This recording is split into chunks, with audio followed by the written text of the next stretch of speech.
When looking at the new albums I'd purchased on iTunes during the last 2 years, I was quite shocked to see that I'd only made a paltry 7 additions to my music collection.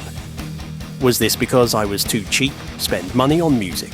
Or was it because there's no new music worth buying? I would say it's the latter, which got me thinking, how good would it have been to be an active record buyer in 1986?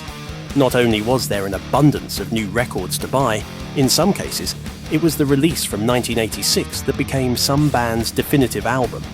That was certainly the case for 3 of the big 4 of thrash metal. In this video, we're going to showcase the rock and metal albums that were released in 1986 and try to figure out, why was this the greatest year for metal? We'll start out with the albums that now fall under the category of classic rock. AC/DC gave us Who Made Who, which was the soundtrack to the movie Maximum Overdrive. Alice Cooper released Constrictor, while Bon Jovi gave us Slippery When Wet, which most will agree is their best album.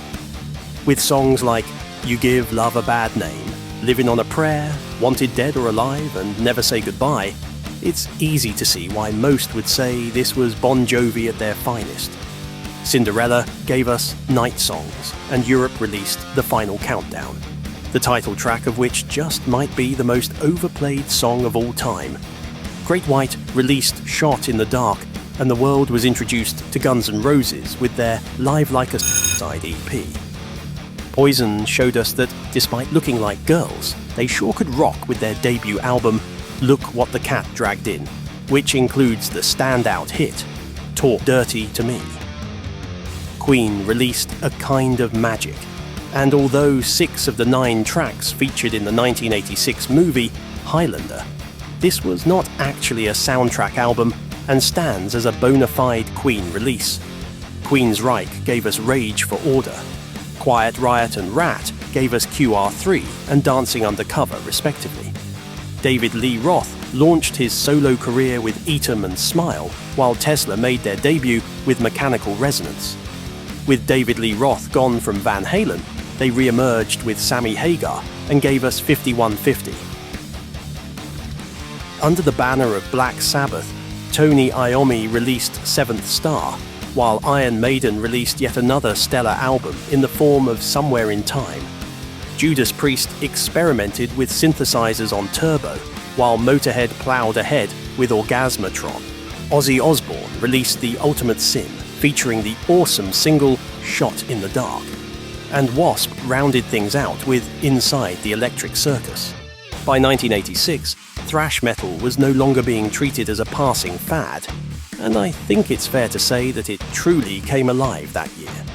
Flotsam and Jetsam, featuring a certain Jason Newsted, released Doomsday for the Deceiver and Sepultura, made their debut with Morbid Visions. Much has been made about the big 4 of thrash metal, and 1986 was the year it all came together. Megadeth's second album, entitled Peace Sells, But Who's Buying?, confirmed Dave Mustaine's place as one of the greatest thrash metal guitarists of all time. Not only are his riffs as intricate as they come, he does it all while singing at the same time. Peace Sells features such classics as Wake Up Dead, The Conjuring, and of course the title track. While some would point to Rust in Peace as being Megadeth's finest moment, I would suggest that title goes to Peace Sells. Slayer's third album, Rain in Blood, is without doubt their shining moment. With 10 songs coming in at just under 29 minutes, it's an album that's as in your face as it gets. The album starts with Angel of Death and ends with Raining Blood, and it's just non-stop from start to finish. Metallica had already established themselves with Ride the Lightning from 1984, but in 1986 they took off into the stratosphere with Master of Puppets. Each of the 8 tracks are true Metallica classics, and for almost 4 decades have featured as prominent parts of the live setlist.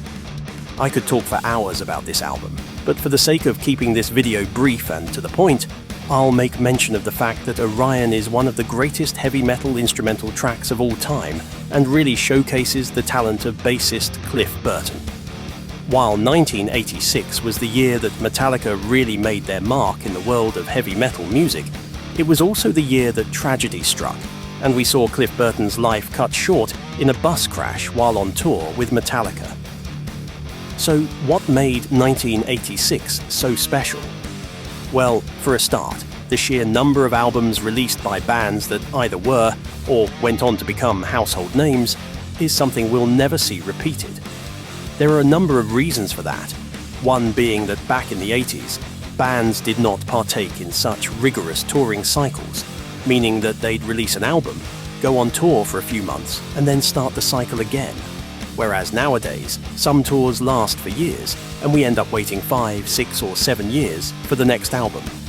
Another reason for the productivity in the 1980s was simply down to the exuberance of youth.